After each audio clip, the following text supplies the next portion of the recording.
School in Baltimore City.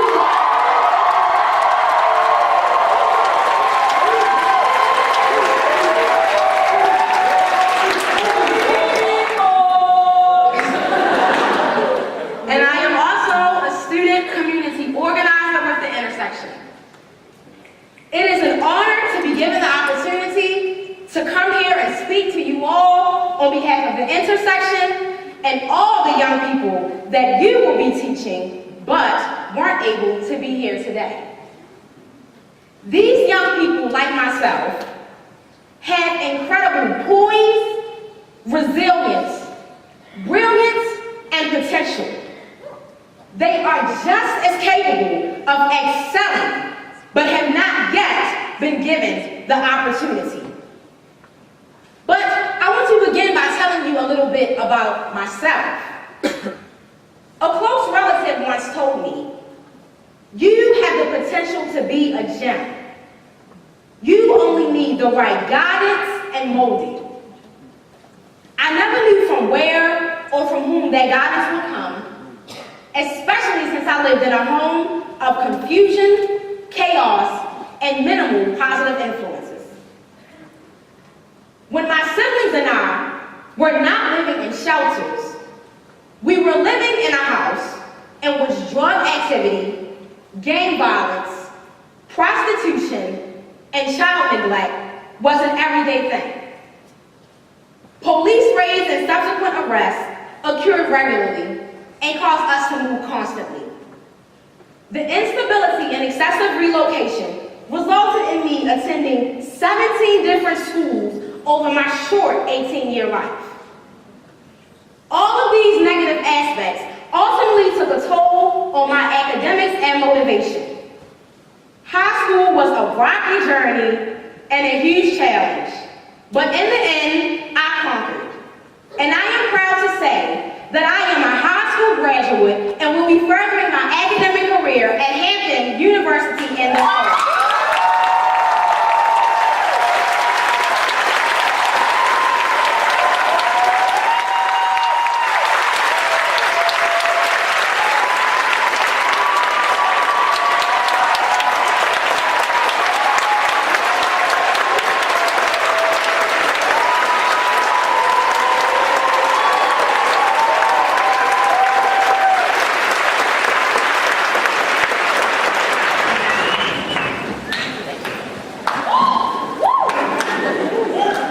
But getting to this point took hard work and determination. But along with the hard work that I put in, I had adults in my life who recognized my potential, believed in me, and whose faith never wavered, even when my faith in myself did. I found an after-school program that truly cared about me as a person and invested significant time and energy into making me better. The Intersection is a Baltimore-based nonprofit that was started by 3 Teach for America alums, Matt Stern,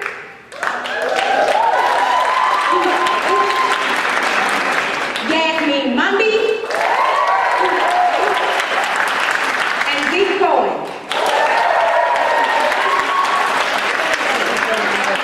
They taught me and other students that we deserve a high-quality education and gave us the tools to demand it.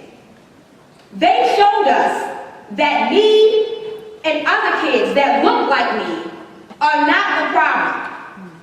The problem is adults that have not properly invested in us.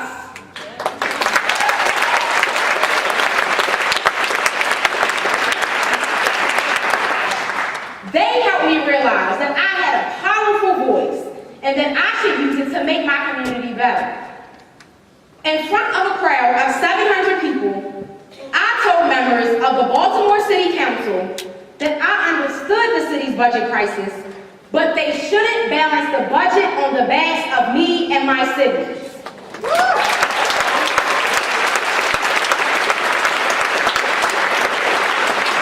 I worked together with my peers and other advocacy groups for a 5-cent bottle tax, which will help raise $155 million and is the first step in in the Transform Baltimore campaign toward reconstructing and renovating all of Baltimore City schools.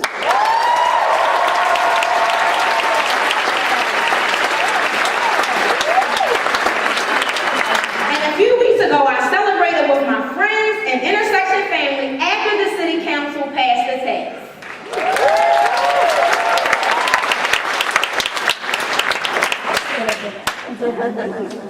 All of these attempts to improve my community have motivated me to go to college. And not only better myself, but eventually come back to Baltimore and make life better for others. But aside from the joys of being able to attend Hampton University next fall, I am disheartened that so many of my peers from Baltimore will not be joining me in college. And not because they did not want to, the fact is they do, but because of low expectations and leniency, those students were not prepared for what the real world had to offer. For example, 2 weeks before graduation, I sat in a room in my high school having a conversation with my friends about our plans after graduation. And during the course of this conversation, a fellow classmate burst into the room saying that she needed to check her SAT scores.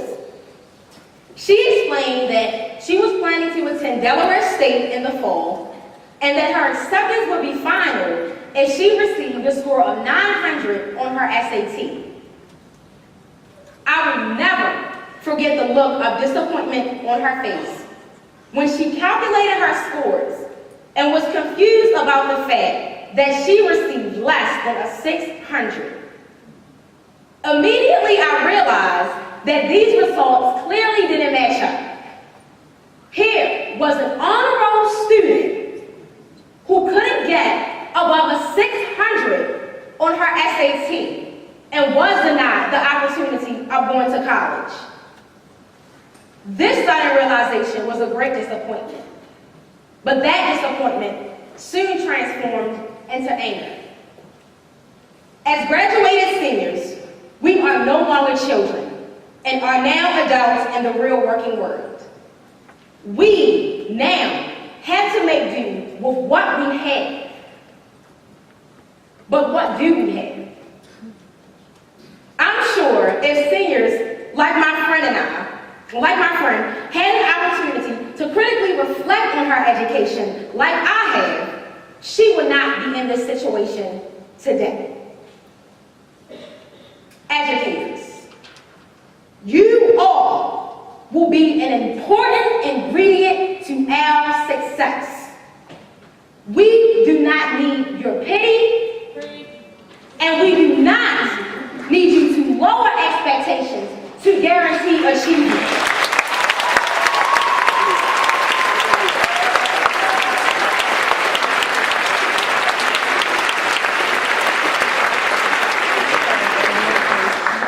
But you can guarantee achievement by pushing us harder and demand that we be excellent.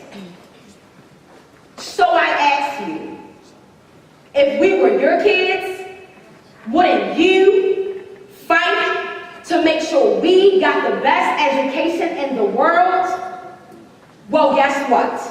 We are your kids. Now is the time to start acting like it.